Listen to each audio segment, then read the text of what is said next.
우리 출애굽기 3장 1절에서부터 5절까지 한 목소리로 읽겠습니다. 시작. 모세가 그의 장인 미디안 제사장 이드로의 양떼를 치더니 그 떼를 광적에서 인도하여 하나님의 산 호렙에 이르매 여호와의 사자가 떨기나무 가운데로부터 나오는 불꽃 안에서 그에게 나타나시니라. 그가 보니 떨기나무에 불이 붙었으나 그 떨기나무가 사라지지 아니하는지라. 이에 모세가 이르되 내가 돌이켜 가서 이 큰 광경을 보리라. 떨기나무가 어찌하여 타지 아니하는고 하니 그때 여호와께서 그가 보려고 돌이켜 오는 것을 보신지라. 하나님이 떨기나무 가운데서 그를 불러 이르시되 모세야 모세야 하시매 그가 이르되 내가 여기 있나이다. 하나님이 이르시되 이리로 가까이 오지 말라. 네가 선 곳은 거룩한 땅이니 네 발에 신을 벗으라. 아멘. 자리에 앉겠습니다.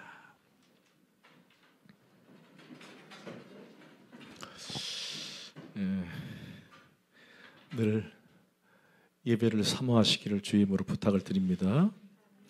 우리가 당연히 드리는 예배지만 예배를 통해서 하나님은 영광을 받으십니다. 피조물인 우리가 하나님께 어떻게 영광을 돌릴까? 사실 뭐 여러 가지 방법들이 있지만 그러나 여러분 제일 하나님이 기뻐하시는 것은 뭐죠? 예배입니다. 예배. 근데 여러분 주보 광고를 보시면 알겠지만 10분 전에 나오는 것 이거 이제 앞으로 없애길 바랍니다. 답이 없어요. 이 앞으로 10분 전 나온 광고는 없어지기를 축원합니다. 이 광고 좀 안 나왔으면 좋겠어요. 왜 자꾸 하느냐? 10분 전에 안 오니까 그러는 거예요. 10분 전 일찍 나오셔서 하나님을 예배로 준비하는 자들이 되기를 원합니다. 아멘. 우리가 예수 그리스도의 은혜로 우리를 구원해 주셨기 때문에 우리가 하나님께 나와서 하나님을 예배하고 영광 돌리는 것은 성도의 당연한 것입니다. 당연한 것. 그래서 우리가 늘 하나님께 감사하고 찬양과 영광을 돌립니다. 그래서 예배도 적극적으로 드려야 한다. 자, 우리 옆 사람에게 이렇게 얘기합시다. 우리 예배도 적극적으로 드립시다. 시원찮게 이야기하네.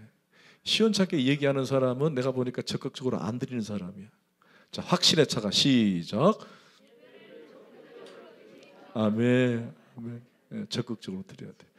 매우 그냥 수동적으로 드리면 안 됩니다. 죄송합니다. 제가 앞에서 찬양하면 여러분이 안 보일 거예요.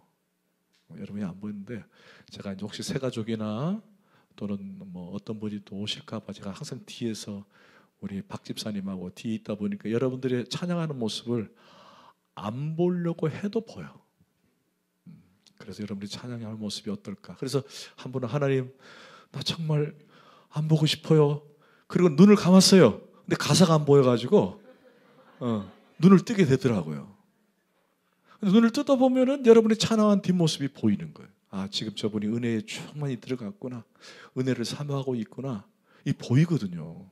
아니 제가 무슨 영안이 있어서인 게 아니라 그렇잖아요. 여러분들 뒤에 보면 저 사람이 소극적으로 적극적으로 보일까 안 보일 것 같아요. 혹시 보고 싶으면 다음 주에 한번 저랑 같이 뒤에서 한번 찬양해봐요. 보이거든요. 여러분 새들 먹이 주는 거 봤죠? 그 어미새가 그 새끼 새를 먹이를 줄 때 여러분 튼튼하고 건강한 새끼 새가 딱 구분돼요. 그죠? 어떤 새는 정말 살이 뽀동뽀동 찌고 어떤 새는 아주 헬석해가지고 말라가지고 걔네는 아주 죽습니다. 근데 어떤 새가 살이 뽀동뽀동 쪄가지고 날아갈 준비를 하는지 아세요? 모르세요? 동물의 왕국 안 보세요? 응. 이 녀석들이요. 어미가 먹이를 딱 몰고 오면요. 입을 쫙쫙 벌려서 막 달라고 입을 얼마나 크게 벌리는지 몰라요. 그리고 막 입을 쫙쫙 벌리면서 막 옆에 동료들, 옆에 동료가 아니지. 같은 형제 자매들을 막 밀쳐지면서 막 쩍쩍거리면요. 어미가 얘가 배고픈가 하고는 걔만 주는 거예요. 여러분 신앙도 마찬가지예요. 하나님께 나와 찬양하고 기도할 때 말씀 들을 때 입을 쫙쫙 벌리면은 은혜가 임하게 돼 있어요. 여러분 수동적이면 안 돼요. 제가 축구는 잘 모릅니다. 우리 이경환 집사님 제일 잘 알아요. 혹시 물어보면 됩니다. 여러분 요즘 축구의 대세가 수비 축구예요, 공격 축구예요? 잘 몰라서 이제 대답을 정확히 못해요. 여러분 혹시 월드컵 보셨어요? 우리 한국 선수들 너무 잘했어요. 근데 무승부로 비겼습니다. 전문가들이 진단을 내렸어요. 수비가 너무 잘한다는 거예요. 우리나라 수비가. 여러분 그거 느꼈죠? 안 보셨어요? 내일 저녁 10시에 합니다. 10시. 혹시 목사님하고 응원하고 싶으신 분들은 저희 집에 오셔도 됩니다. 여러분 생각해 보세요. 왜 0대0으로 비겼어요? 수비는 좋았습니다. 근데 그날 우리 공격수들이 제대로 못했어요. 그래도 황씨, 우리 교회는 황씨가 없죠? 황씨가 빠졌잖아요 나중에. 손씨는 가면을 쓰고도 했는데 여러분 요즘 축구는요 수비 축구가 아니에요. 물론 이제 수비하다가 힘이 다 떨어지면 공격한다 이런 전략도 없지 않아 있습니다. 그러나 해외 명문 축구단들의 전략이 다 바뀌었어요. 어떻게? 무조건 공격 축구예요. 공격 축구. 공격 축구를 해야 승산이 높다라는 거예요. 여러분 공격이 뭘까요? 수동적이에요, 적극적이에요? 적극적인 거예요. 적극적인 축구가 승산이 높다. 이게 신앙의 원리도 마찬가지예요.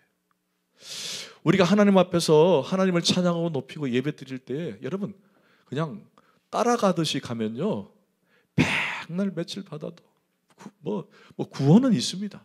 하나님 구원하세요. 예수 그리스도를 통해서. 그러나 여러분의 영성, 여러분의 영적인 이 키는 자라지를 못해요. 자라지를 못하니까 어떤 문제가 생기면 늘 얻어 터져가지고 그냥 아이고 힘들다, 하나님이는 원망하고 나는 왜 이럴까 왜 이럴까. 그거 다 이유가 있거든요. 수동적이고 그러다 보니까 그런 거예요. 여러분 우리 신앙생활은요 부탁드립니다. 기도할 때도 크게 하고 박수 치라고 하면은 이렇게 하면은요 여러분들은 뭐지 하나님 보시기에 아이고 니 잘한다 지금 이럽니다. 박수를 쳐도. 여러분 해병대 박수 뭔지 아시죠? 에? 천국과 지옥이에요. 우리 주담교회 그렇게 한번 해볼까요? 그건 안 되잖아요. 저는 또 그런 스타일이 아니라서. 박수를 치더라도 좀 적극적으로 치세요. 어떤 분은 손 밑에다가 대고 이렇게 치고 계시더라고요. 하나님이 아유 네 그래가지고 내가 영광 받겠냐? 적극적으로 해라. 여러분 일상도 마찬가지. 여러분 일상생활 속에서 그냥 아무렇지도 않게 사는 것과 이 매일매일의 삶이 하나님께서 우리 가운데 역사하시는 시간이다라고 생각하며 사는 사람은요 모든 삶에서 어떻게 살아요? 수동적으로 안 삽니다. 적극적이면서 능동적으로 살아요. 뭐 축구로 말하면 매우 공격적으로 살아요. 공격적으로.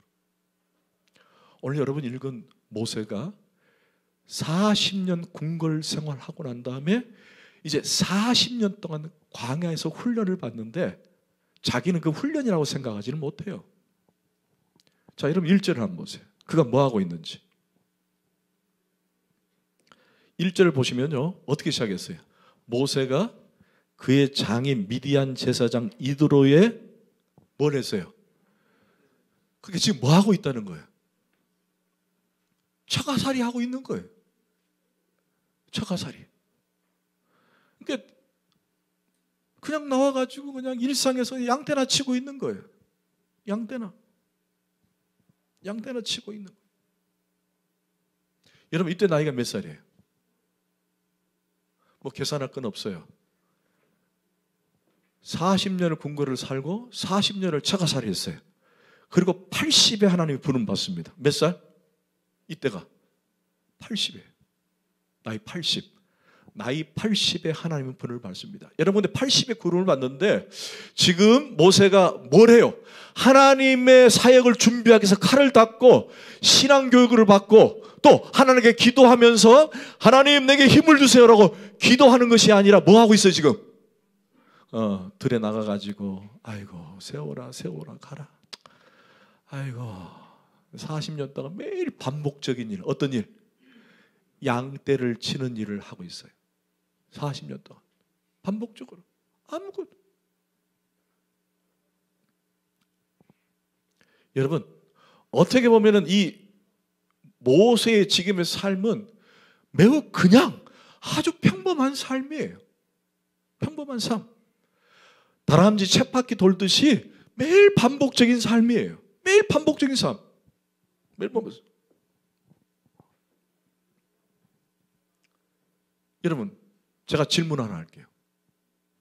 지금 여러분들이 출애굽기를 쭉 보시면서 아시겠지만 지금까지 오늘 이 사건이 있기까지 모세가 하나님의 사역을 위해서 준비하는 과정이 있었던가요? 있었어요? 자, 모세가 궁궐에서 내가 하나님 사역을 위해서 내가 이 궁궐의 삶을 버리고 도망가리라고 그렇게 나왔습니까? 왜 나왔어요? 사람을 죽여서 살인해서 도망친 거잖아요.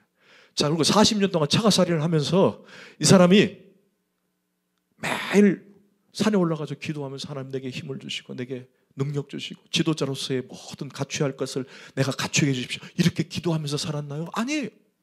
그럼 뭐 했어요? 그냥 양치고 있었던 거예요. 처가살이를 하고 있었던 거예요.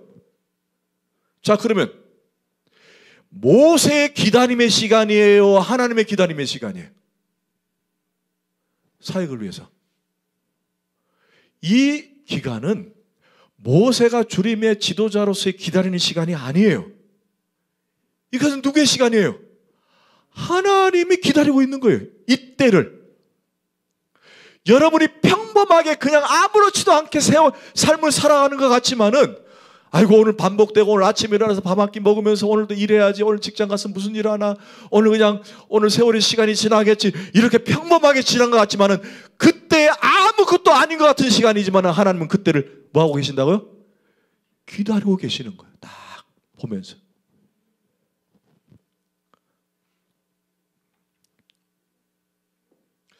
제가 우리 사역 집사님들은 좀 아세요.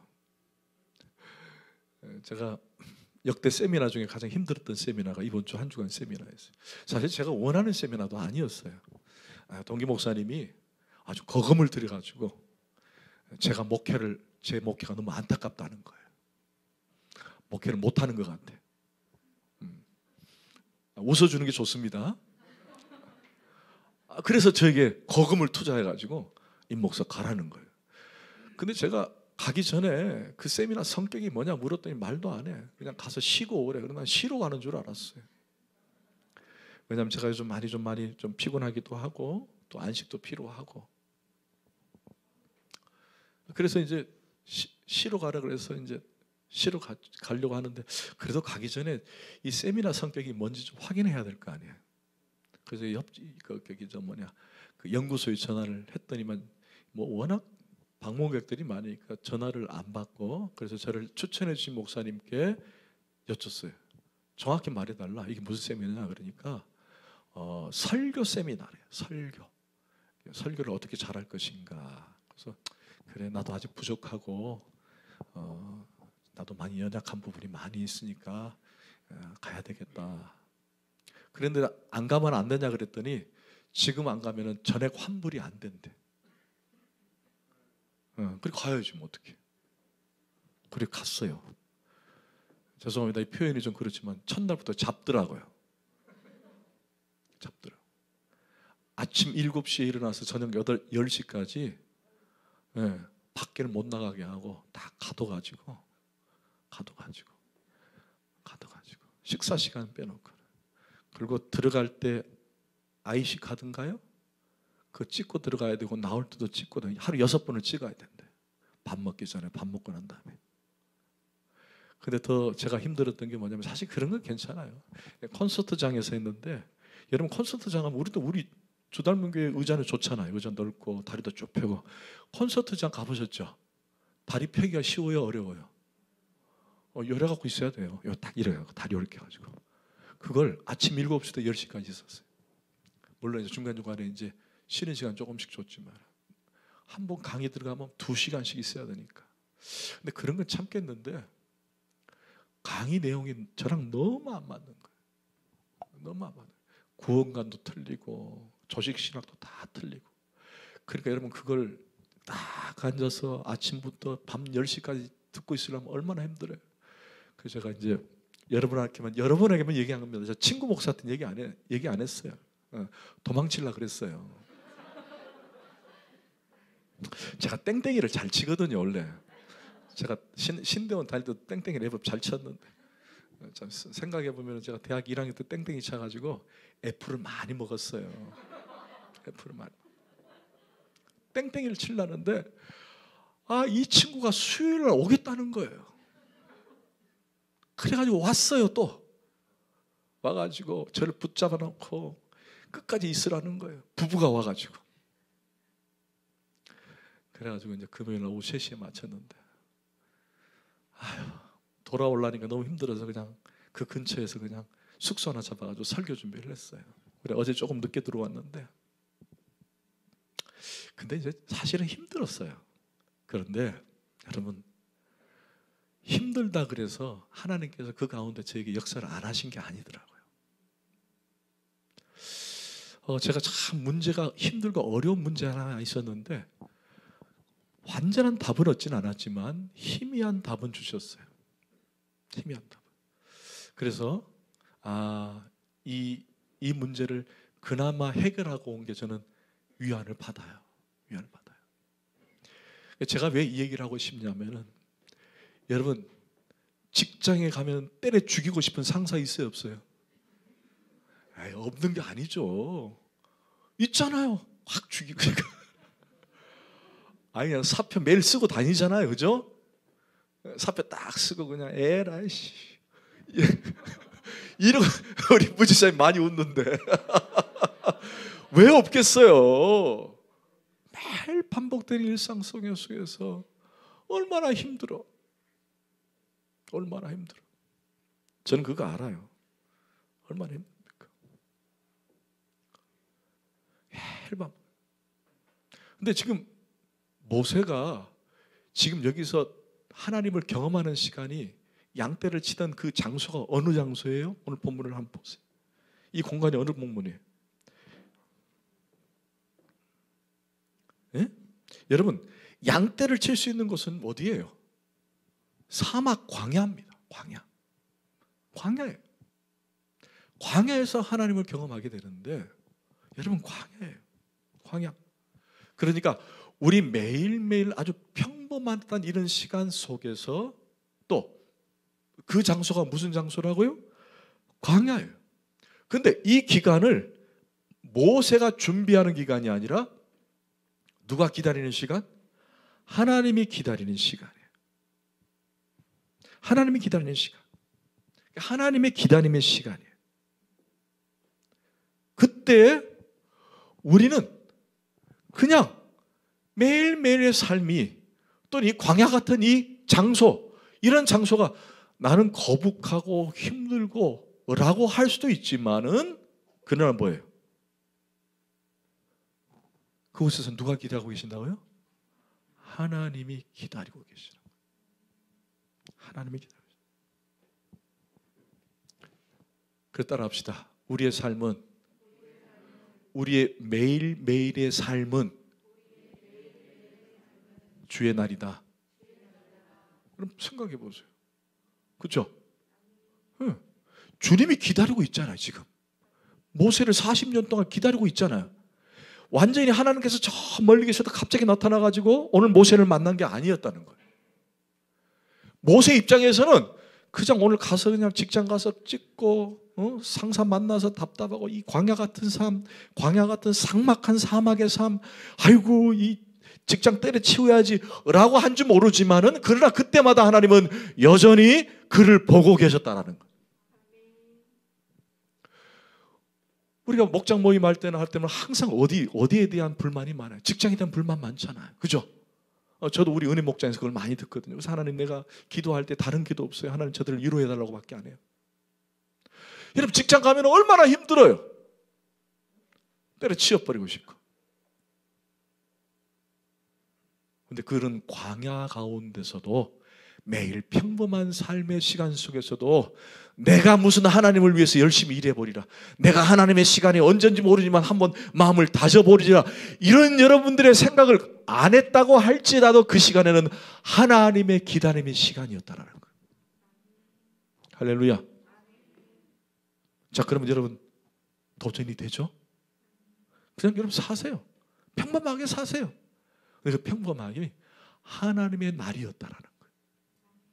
여러분 좀 더 들어가 보십시다. 1절을 다시 한번 볼까요? 시작.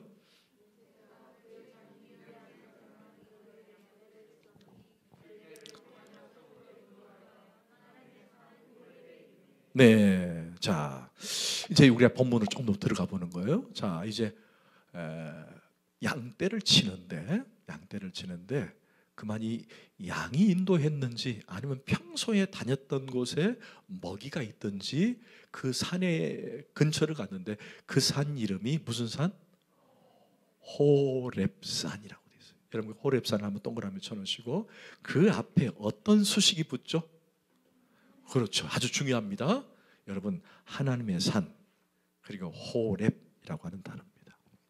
여러분 먼저 하나님의 산이라는 단어는 하나님의 주권이라는 뜻이에요. 하나님의 산이라는 말은 하나님의 주권. 그런데요 재밌는 게 뭐냐면 호렙이에요. 호렙. 여러분 조금 이렇게 기억하시면 좋을 것 같아요. 이 호렙이라는 단어가 뭐냐면 폐허라는 단어예요. 무슨 단어? 폐허. 여러분 웃기지 않아요? 아니 호렙이라는 발음을 잘해야 되겠다. 호렙이라고 하는 이 산은 폐허라는 뜻인데 그 앞에 붙는 수식은 하나님의 산이다. 이게 뭔가 좀 어울리지 않아요. 그렇죠? 여러분 꼭 뭘 의미하는 것 같아요? 사실은 원래 이름은 폐허가 맞습니다. 원래 이름은. 그런데 모세가 이 책을 기록할 때는 그 산이 폐허의 산이 아니에요. 무슨 산이었던 거예요? 하나님의 산이었던 거예요. 자, 모세가 처음 하나님을 경험했던 그 장소는 호렙이었어요. 그리고 먼 훗날 이 출애굽기를 기록할 때는 그 산이 하나님의 산이었던 거예요. 이해가 되세요? 다시 한번 설명해 드릴까요? 안 해도 돼요? 자, 양떼를 치다가 딱 머물렀는데 그 산 이름이 무슨 산? 호렙산. 이건 폐허라는 뜻이었어요. 그런데 먼 훗날 아이고 내가 그동안 있었던 일을 기록하리라. 그 호렙 폐허였던 산이 뭘로 변한 거예요? 하나님의 산으로 변한 거예요. 그래서 하나님의 산 호렙이라고 한 거예요. 그런데 여러분 이게 누구랑 닮았어요? 우리랑 닮지 않았어요? 우리는 어떤 상태죠? 예수를 만나기 전에 폐허였어요. 호렙이었어요. 그죠? 그런데 나중에 우리 삶이 구원받고 돌아보니 우리가 뭘로 변했어요? 하나님의 산으로 변했어요. 아멘? 아멘. 꼭 우리 인생 같지 않아요? 우리가 예수를 만나기 전에는 그냥 고기 덩어리였어요. 우리의 몸은 고기 덩어리 산이에요. 근데 예수를 만나고 나니까 우리 안에 누가 거하시죠? 성령님이 거하시는 성전이 된 거예요. 할렐루야.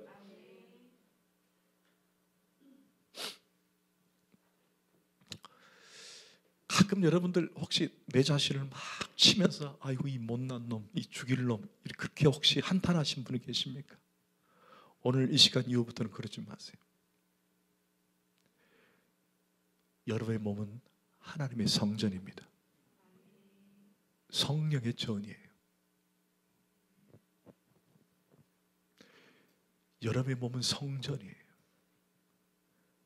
성전에 하나님의 양식을 채우고 하나님의 은혜를 채워야 됩니다. 할렐루야. 우리가 이전에는 폐허 같은 그런 존재였지만 하나님을 경험하고 나니까 우리가 거룩한 하나님의 산이 된 거예요.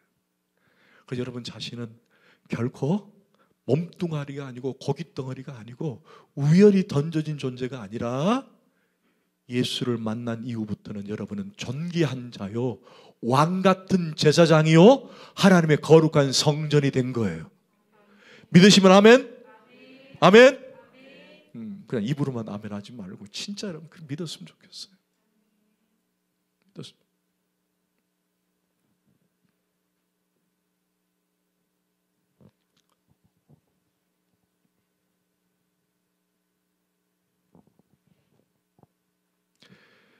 여러분 아무리 인간이 똑똑해도 폐허일 수밖에 없습니다. 하나님 만나기 전에는. 자, 그런데 하나님 이곳에 나타나십니다. 2절을 한번 보십니다. 시작. 여호와의 사자가 떨기나무 가운데로부터 나오는 불꽃 안에서 그에게 나타나시니라. 그가 보니 떨기나무에 불이 붙었으나 그 떨기나무가 사라지지 아니하니. 자, 초자연적인 기사가 이제 나옵니다. 눈앞에 펼쳐진 믿기 어려운 그런 광경들이 나와요. 자, 떨기나무가 이제 불이 붙기 시작하는데 그 계시가 뭔지를 좀 정확하게 우리 알아야 됩니다. 여러분 그림 한번 보실까요? 자, 떨기나무라는 말은 아니 그거 말고. 오케이. 여러분 혹시 그 광야 안 나가 보셨죠? 앞으로 나가실 거죠? 저는 한번 나갔으면 좋겠어요, 여러분들이. 돈을 모아 가지고 해외 여행도 좋지만은 꼭 이스라엘을 경험했으면 좋겠어요. 그래서 여러분 평생 내가 한번 가보리라라고 하는 그 여행지가 그리스도께서 육신을 입고 오셔서 사역하시고 또 죽으시고 부활하신 그 장소 꼭 한번 가셨으면 좋겠어요. 내가 집을 크게 마련하고 좋은 차를 사고 거기에 돈을 그냥 모으고 이것도 좋지만 그러나 여러분 꼭 기회가 되면은 꼭 성지순례를 갔으면 좋겠습니다. 땡땡 여행사를 이용해 주십시오.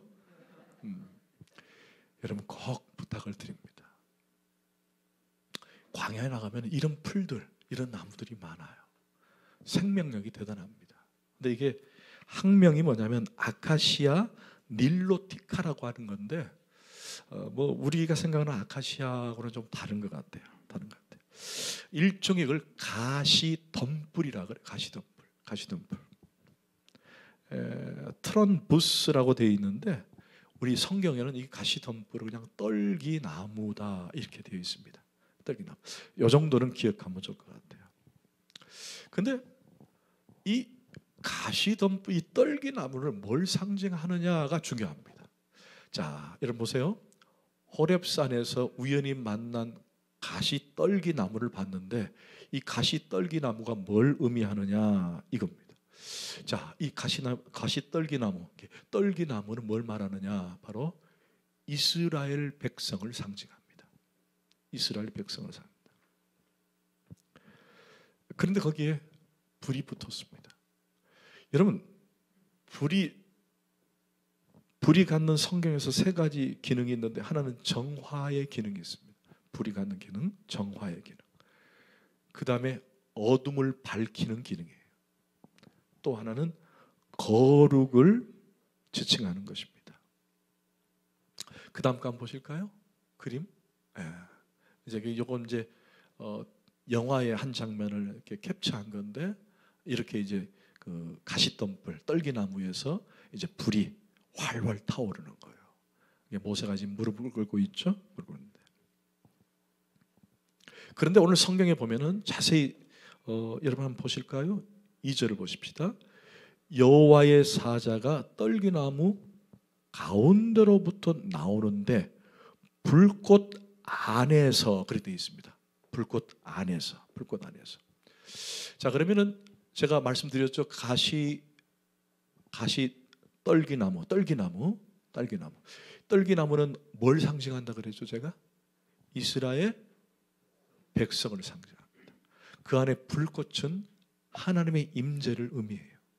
그럼 이게 뭘 의미하느냐? 이스라엘 백성들 안에 거하시는 하나님을 상징적으로 보여준 거예요. 하나님. 자, 그러면 지금 모세가 광야 40년 있을 동안에 이스라엘 백성 지금 어디 있어요? 아니 뭐 어려운 거 아닌데 애굽에 있어요. 지금 애굽 땅에 있어요. 아직 출애굽하기 전이에요. 모세가 가서 무슨 뭐 열지양도 하고 뭐 하기 전이니까 지금 이스라엘 백성 지금 어디 있다고요? 자, 애굽에서 뭐 하고 있을까요? 예? 밥 먹고 놀고 있어요? 아니면 핸드폰 하고 있었을까요? 그렇죠. 여전히 애굽 왕 바로에 의해서 고통받는 노예 생활을 하고 있어요. 그런데 그걸 상징적으로 보여주고 있는 거예요. 뭐라고? 지금 그들이 노예 생활을 하고 고통 중에 있지만 나는 그들과 함께 하고 있다라는 걸 보여주고 있는 거예요. 이 그림의 모델이 그거예요. 그러니까 하나님은 고통 가운데 있는 이스라엘 백성을 외면해서 너희들 고통? 나는 저기 먼 우주에 있고가 아니라는 얘기예요. 하나님은 그 가운데 있는 거예요. 여러분 히브리서 2장 18절을 한번 보실까요? 시작. 그가 시험을 받아 고난을 당하셨은즉 시험 받는 자들을 능히 다시 한번 시작.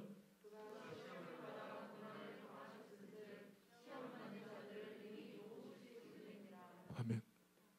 여러분 저는 이걸 많이 경험했어요. 너무 많이 경험했어요.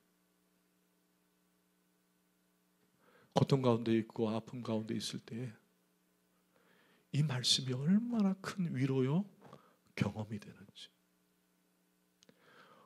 여러분 그분이 육신을 입고 오셔서 고통을 당해보셨기 때문에 우리 고통을 이해하는 거예요. 아멘.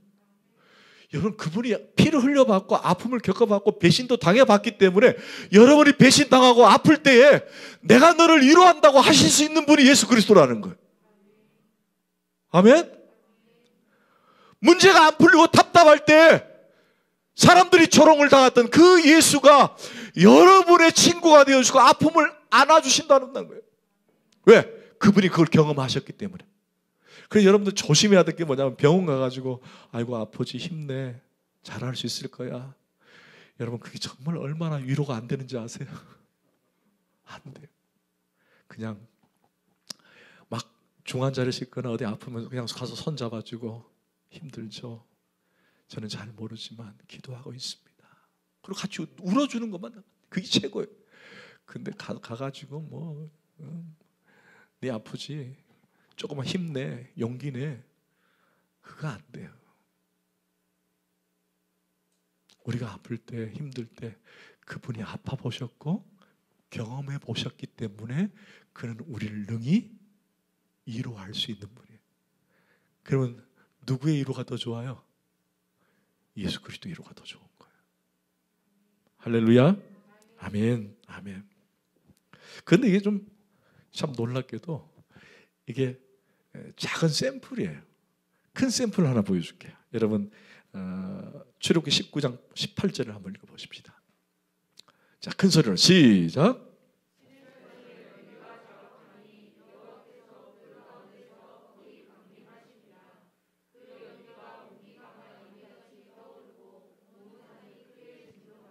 여러분 뭔가 대조가 되지 않아요? 방금 읽었던 본문과 이 본문이 어떤 대조예요?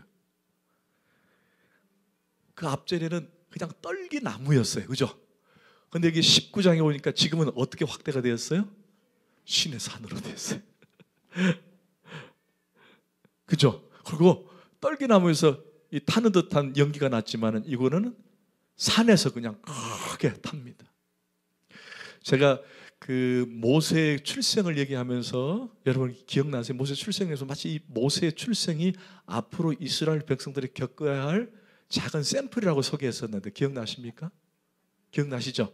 예. 그러니까 지금 모세가 호렙산에서 경험했던 가시덤불, 떨기나무에서 경험했던 이 샘플과 훗날 시내산을 크게 불이 나고 진동하는 샘플은 이 샘플은 훨씬 오늘 읽은 본문은 아주 작은 것으로 보여준 사건이라는 거예요.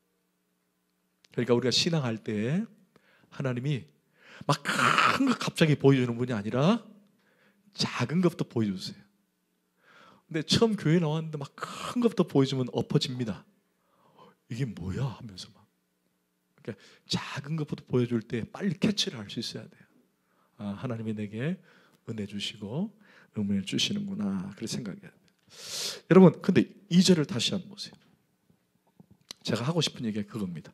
그가 보니 떨기나무에 불이 붙었으나 그 떨기나무가, 다 같이 시작, 사라지지 아니하니라.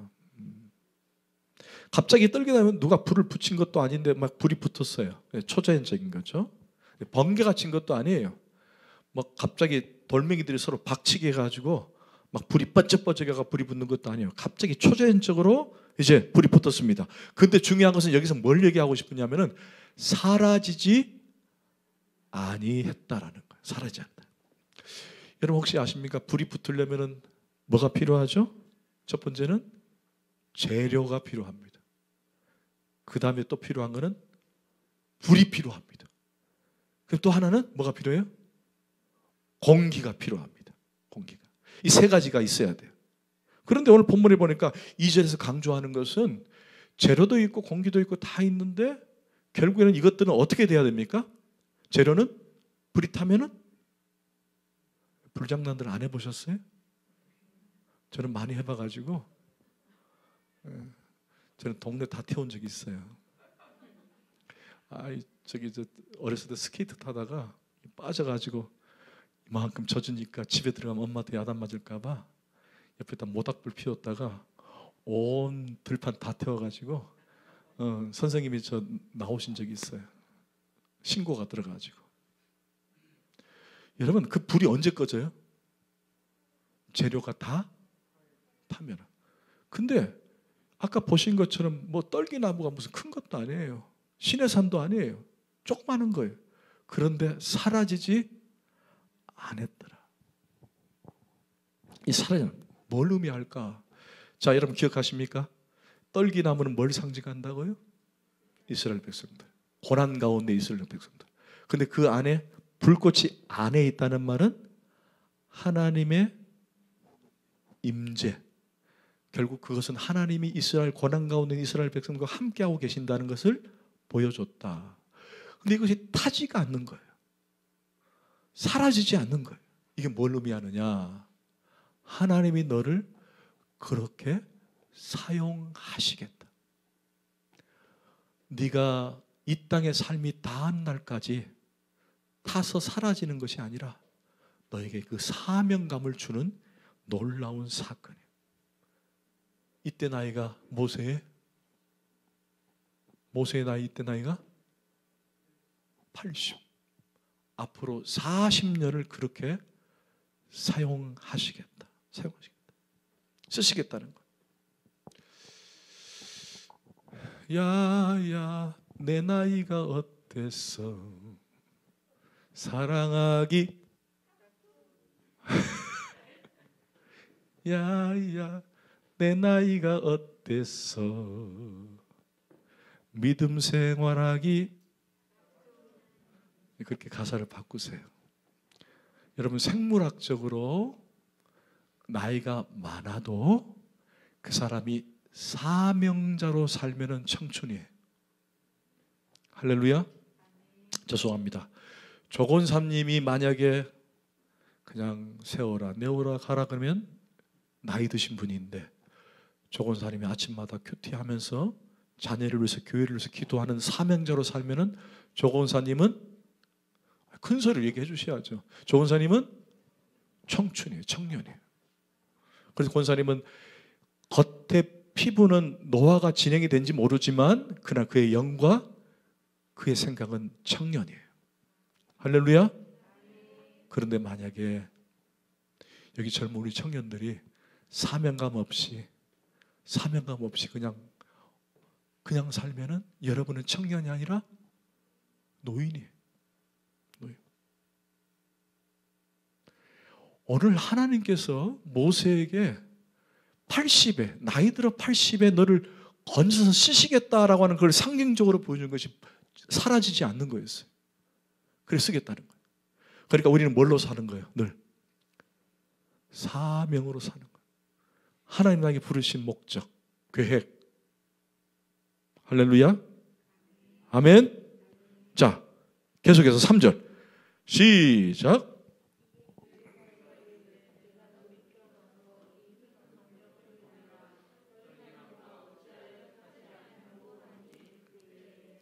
이건 당연한 궁금증이잖아요. 아니 분명히 타가지고 없어져야 되는데 아니, 타가지고 없어지지 않으니까 이게 먹고 가보고 싶잖아요. 그죠? 자, 그럴 때 하나님 음성이 들리는 거예요. 4절 시작.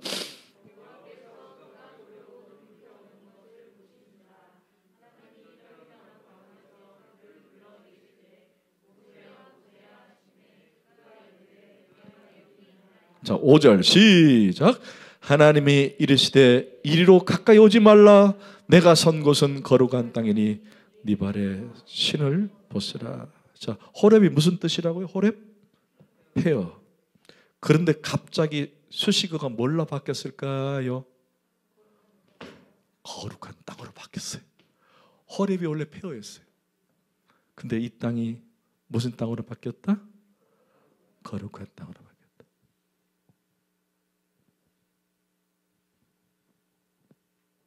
저를 잠깐 봐요. 이제 두 가지 메시지를 보고 이제 끝날 거예요. 하나는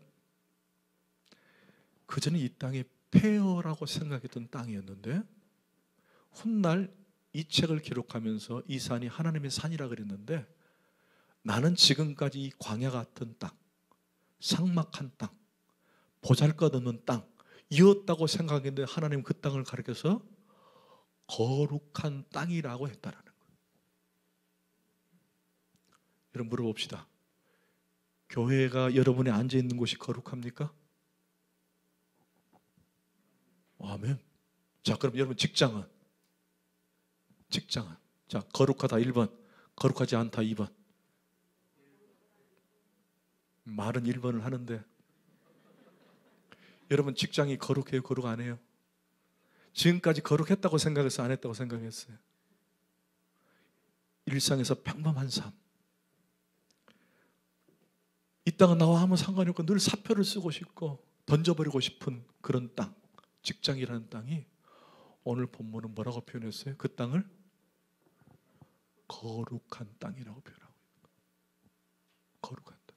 그러니까 우리 성도는요, 교회는 거룩한데 집이나 직장이나 일상의 삶은 거룩하지 않다라고 생각을 하니까 이원론적인 삶을 사는 거예요. 교회에서는 마치 예수 믿는 사람처럼 행동하고 직장 가면은 이게 구분이 안 돼. 저 사람이 예수 믿는지 안 믿는지.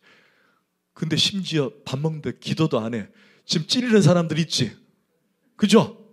우리 은혜 목장 찔리잖아요. 그죠? 이제 좀 괜찮아졌어요? 해요? 아멘? 아멘? 지난번에 제가 놀랐어요. 우리 은혜 목장은 밥 먹을 때 기도 안 한대요. 속으로 하고 끝낸대요. 내가 일러줬어요. 이제 하실 줄 믿습니다. 아니 밥 먹는데 기도도 안 해. 그러니까 저 사람이 예수 믿는지 안 믿는지 몰라. 근데 교회 나오면은 주여 주여 누구보다도 주여를 해. 근데 밖에 나가면 가정에 가면은 이 사람이 예수를 믿는지 안 믿는지 모르겠어. 그런 삶이 아니라 그 땅도 하나님의 거룩한 땅이라는 거. 내가 생각했던 폐허된 땅, 삭막한 광야 같은 이 땅도 하나님이 거룩한 땅이라면 땅인 거예요. 오늘 또 우리가 찬양을 했습니다. 오늘 찬양했어요. 오늘 찬양 너무 찬양 매주마다 제가 너무 은혜를 많이 받아요. 저는 연주를 잘해서 은혜를 받는 게 아니에요. 하나님께 찬양을 드리는데 이 섹션들이, 이 찬양팀들이 나로 하여금 찬양을 더 열심히 드리도록 뒤에 서포터를 해주는 거예요. 이 사람들이 연주를 너무 잘해줘요. 야 멋지다 멋지다. 저는 그런 느낌 하나도 안 들어요. 아직도 수준이 낮아요.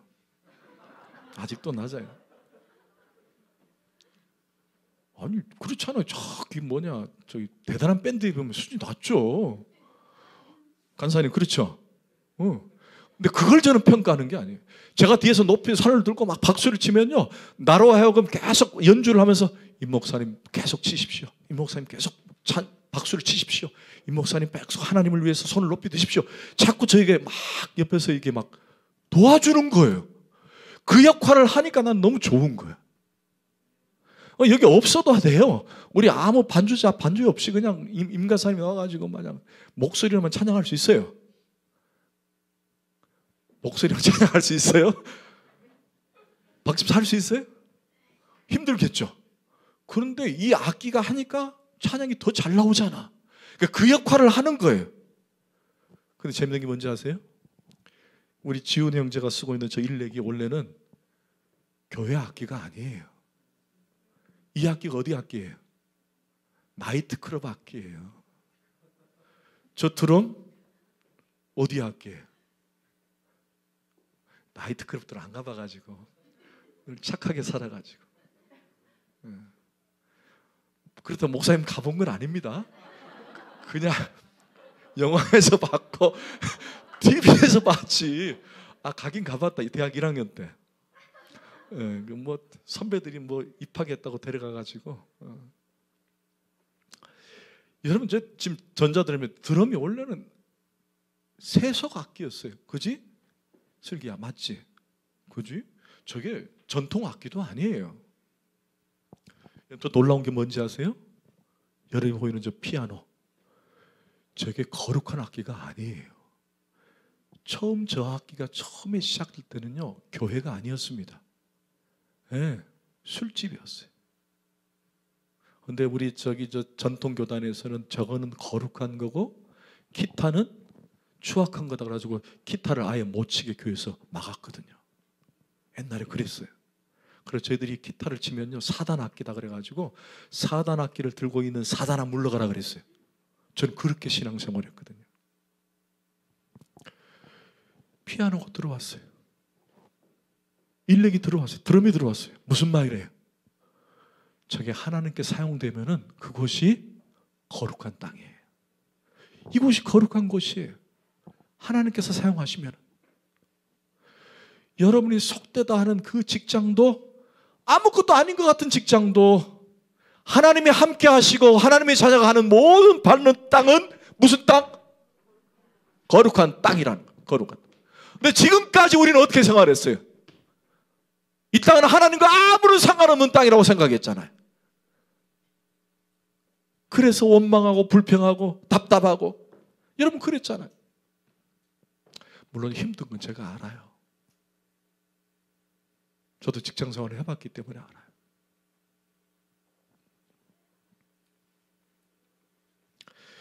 사랑하는 성도 여러분, 우리의 관점을 바꾸시기를 축원합니다. 내일부터 여러분 가시면은 딱 의자에 앉아서 기도부터 먼저 하세요. 하나님, 이 땅이 거룩한 땅임을 믿습니다. 그래서 내가 하나하나 말하는 말 뱉을 때마다 누구를 만날 때마다 하나님의 마음으로 심정으로 하게 하옵소서. 그래서 죽이는 사람이 아니라 살리는 사람이 되게 하옵소서. 그렇게 기도할 줄 믿습니다. 교회에서만 그런 것이 아니라 여러분 가정도 마찬가지예요. 여러분 부탁합니다. 가정이 그냥 세상 사람들의 가정이 아니라 그 가정이 거룩한 땅이에요. 여러분이 하나님이 처한 곳이기 때문에. 여러분 관점을 좀 바꿔보세요. 그러면 그 땅이 하나님의 은혜가 넘치고 복이 임하는 거예요. 자, 그런데 갑자기 하나님께서 모세에게 명령을 내립니다. 뭐라고 그랬죠? 이 땅은 거룩한 땅이니 네 발에 있는 신을 벗으라. 여러분 일반적으로 우리는 안 그래요. 우리는 그냥 집에 들어갈 때 그냥 신발을 벗고 가지만은 이스라엘 백성들은 그 땅이 광야 땅이기 때문에 사막이기 때문에 먼지가 너무 많아. 그래서 늘 샌들에 발에 막 먼지가 엄청 묻어 있어요. 당연히 그들은 신발 벗는 게 습관이 돼 있어요. 그런데 이게 하나님의 거룩한 땅이다라고 했기 때문에 하나님께서 그에게 신발을 벗으라고 얘기합니다. 여러분 이게 뭘 의미하냐면요,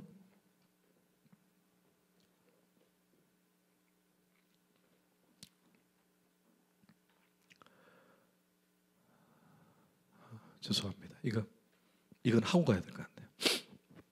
여러분 여호수아 5장 15절을 한번 보십시다. 시작. 여호와의 군대 대장이 여호수아에게 이르되 네 발에서 신을 벗으라. 하나님이 모세에게도 이 말을 하셨죠. 그런데 방금 여호수아를 보니까 모세의 후계자, 모세 다음의 후계자인 여호수아에게도 동일하게 뭐라 그러죠? 네 발에 신을 벗으라. 그러니까 이 말이 뭐냐면은 똑같아요. 모세도 똑같은 얘기, 여호수아에게 똑같은 얘기를 한 거예요. 이 말이 뭐냐면 내가 너의 왕이 되겠다라는 거예요. 내가 너의 왕이 되겠다. 그러니까 궁궐에 갈 때나 무슨 뭐 대궐에 들어갈 때 신발을 벗듯이 왕을 와련하려면은 신발을 벗듯이 네 발에서 신을 벗으라는 말은 내가 너의 왕이 될 것이다. 왕이 될 것이다. 왕이 될 것이다. 왕이 될 것이다. 왕이 될 것이다.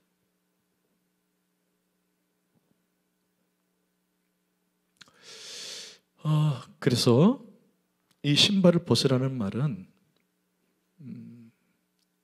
결국에는 네 방식대로 살지 말고 왕이 명령한 대로 살아라 그런 뜻이에요. 자, 다시 한 번 더.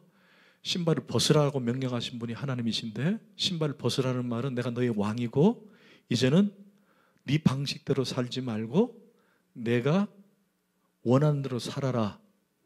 이게 신발을 벗는 의미예요. 응? 아시겠어요?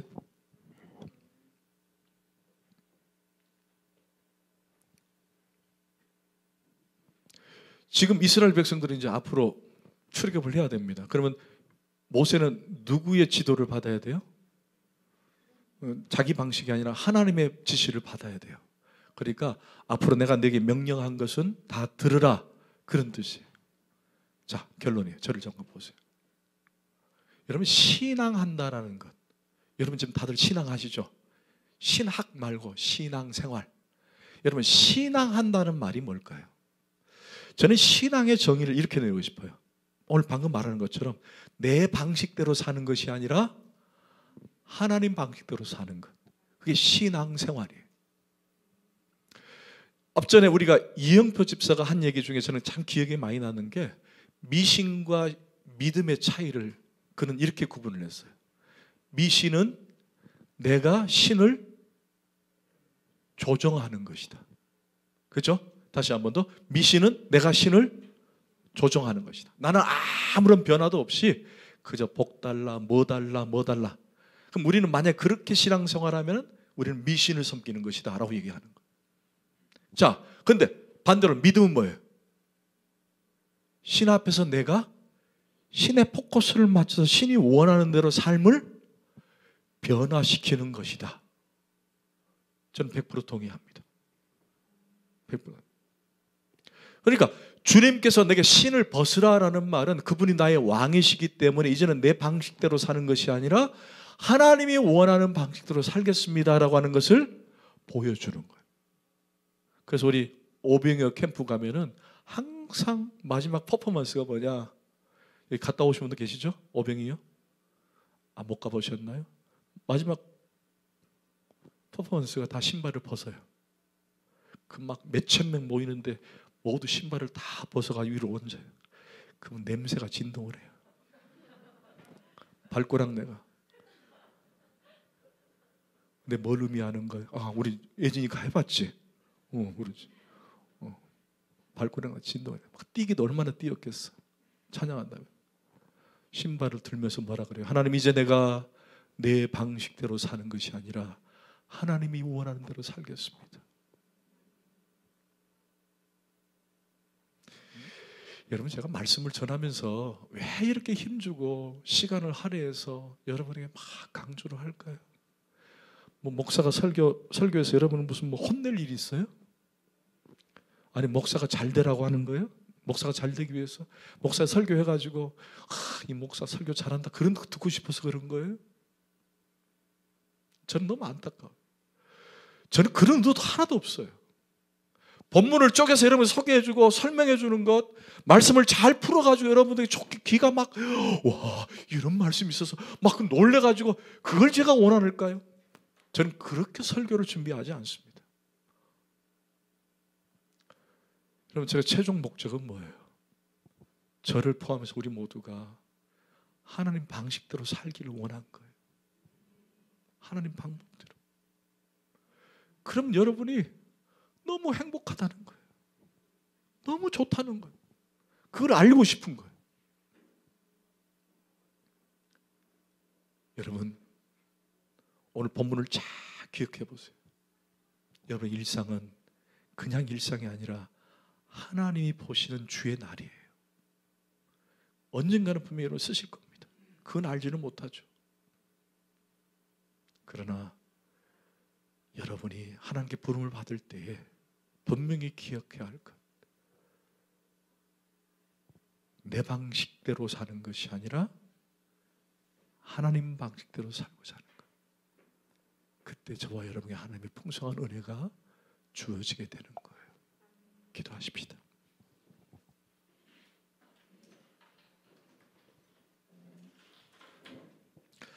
하나님 감사합니다. 오늘 주신 말씀을 잘 새기겠습니다.